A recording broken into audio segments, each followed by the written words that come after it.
You're listening to A Strange Arrangement. Hello and welcome back to the show where we take a guest artist and an old song, put them in a room together, and see what comes out after a while. And one thing we haven't talked a lot about yet is instrumentation and how that can affect your arrangement of a song. If you have access to a multitude of instruments, you might want to consider how the timbres of a certain instrument affect the arrangement.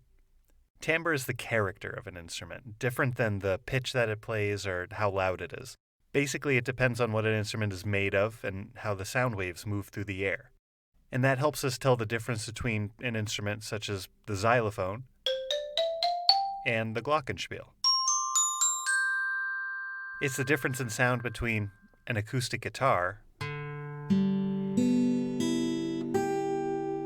and a baritone ukulele.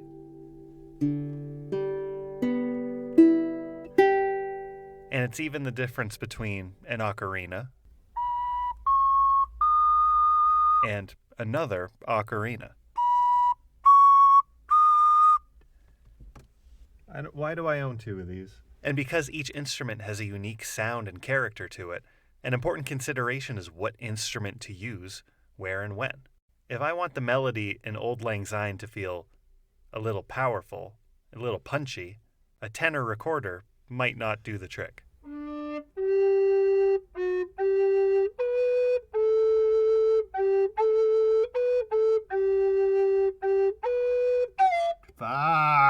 I am not good at the tenor recorder. And if you're adding to an existing track, you got to think about what, where, and how. What can you add to the song that will work with what's already there? Where are you going to put it? And how will you do it in an artful, meaningful way? Say, for example, you've got this, really catchy pop song. I don't know, say 24 Karat Magic by Bruno Mars. Put your pinky rings up to the moon. Girls, what y'all trying to do? Okay, nice layers. It's funky, it's hip. What can we do to give it a little more edge, more punch, maybe make some interesting rhythms pop out here and there? What about adding a horn section, a saxophone, and a trumpet? Now, what would that sound like?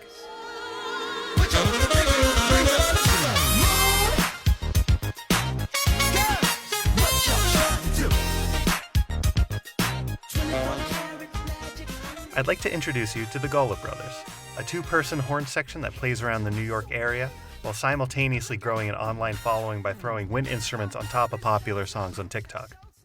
They have a strong, polished sound, and their arrangements really bring a new energy to each song that they work with. Plus, we haven't had any wind instruments on the show before, so I'm excited to see this song arranged from that perspective. But on top of all that, they really go the extra mile. I thought this week I'd get an arrangement of Auld Lang Syne for one saxophone and one trumpet, and I would have been very happy. What I got was way more. Way more. And I can't wait to get into it. So, without further ado, here's Michael and Andrew Golub, our guests this week on A Strange Arrangement.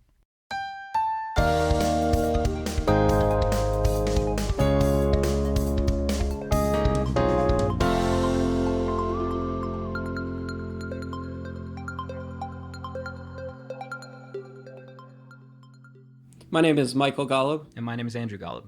We are the Golub Brothers. We're a horn section that gigs around New York City primarily. We want to start off by saying thanks to Rob McCarthy for having us on. It's a really cool idea for a podcast, and we're honored to be part of it. Yeah, it was a really fun challenge to put together an arrangement of this song. After some consideration, we landed on an a cappella horn chorale as the vehicle that we were going to use to fuel this arrangement. The instrumentation is flute, clarinet, soprano saxophone, tenor saxophone, and bass clarinet, played by Andrew. And then there are 5 trumpet tracks, all played by Michael, oscillating back and forth between flugelhorn and trumpet, depending on whatever that musical moment called for. We're going to get into a couple of the different arranging techniques that we use to put this together. Starting with the intro, we decided to compose a cascading line that descends through the parts from highest to lowest, starting with the flutes, then bringing in our clarinets, bringing in the soprano sax, the tenor sax, and then the bass clarinet, having the brass mimic each voice, doubling in certain places, bringing in other chord voices in other places. Although we did end up removing a lot of the voices we had in place. Yeah, dealing with a 10 plus. because we can have more than one instrument per stave.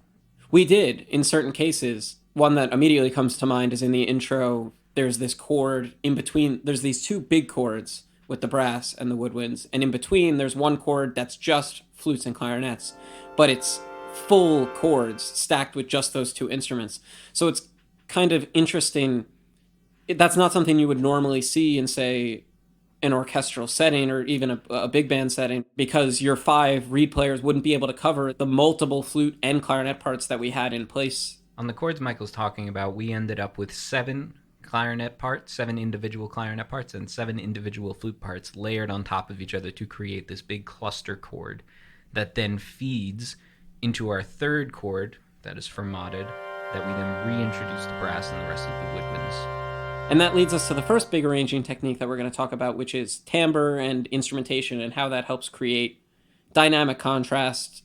Yeah, specifically in this case, we use the clarinets and the flutes to create a really big chord that still has a lightness and an airiness to it because of the nature of those instruments. Even put into a cluster chord, it's still a relatively light sound as compared to if we wrote that chord for the brass or the tenor saxophone or the bass clarinet. And that way, when we drop into the next chord, which I believe is the 5 sus, right? Mm-hmm. When we drop into that chord, it has more weight to it leading into what will be the melody, because the previous chord had a lighter airiness to it, not necessarily because of the voicing, but because of the instrumentation and the timbre of the instruments. Sure.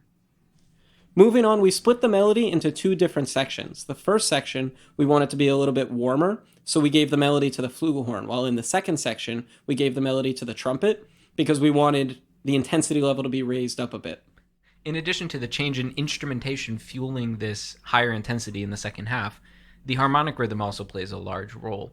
In the first half, the woodwinds that are accompanying the flugelhorn melody are playing in half notes for the majority of the time, just hitting the big beat, big pulse.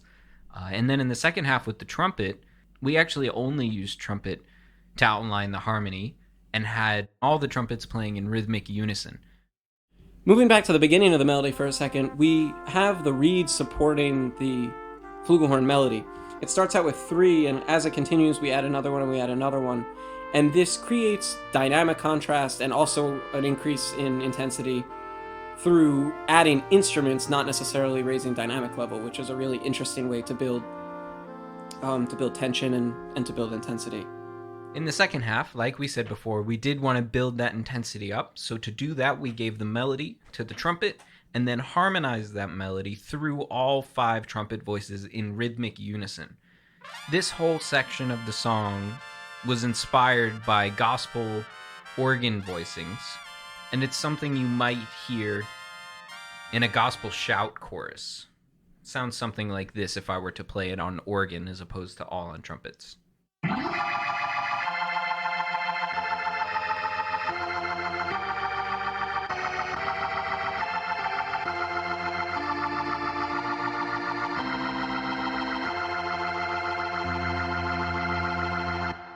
Really tight voicings, not a whole lot of spread.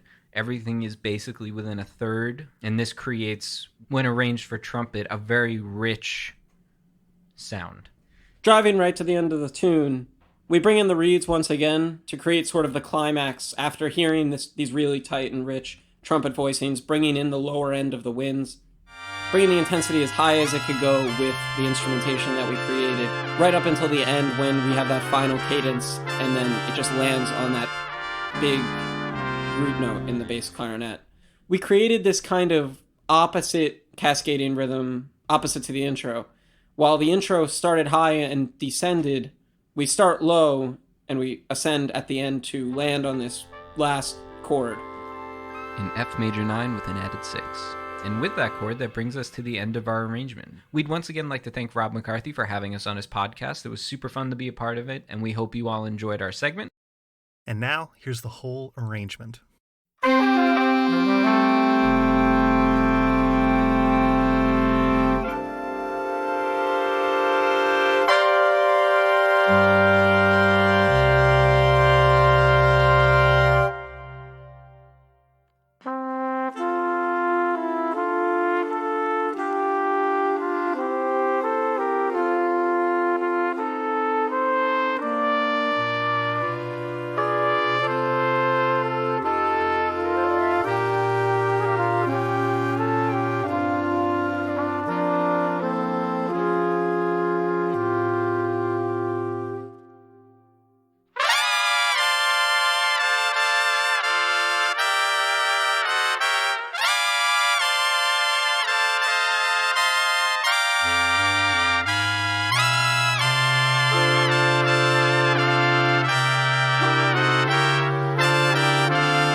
I want to thank Andrew and Michael very, very much for going above and beyond the call.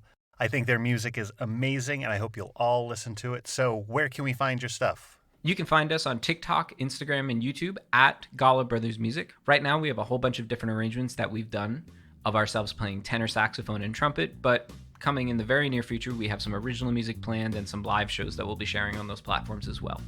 Thank you all so much, and we really hope you enjoyed it. A Strange Arrangement was produced by me, Rob McCarthy. I edit and mix the show, and I recorded our theme music. Our artwork was done by Daniel Joel Newman. You can find more of his work at danieljoelnewman.com. Special thanks to Elizabeth Stahl for edits and the show's intro. If you like the show and you want to support us, don't forget to subscribe to Apple Podcasts, Spotify, or your podcast listener of choice. Don't forget to leave a rating and review. Also, feel free to visit our website, asamusicpodcast.com, where you can find more about our guest artists. You can find sheet music to the arrangements. You can leave a comment under the episodes, what you liked, what you didn't like, what you'd like to see more of.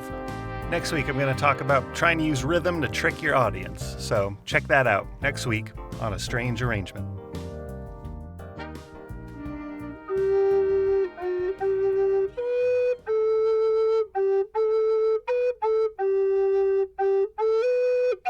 Come on.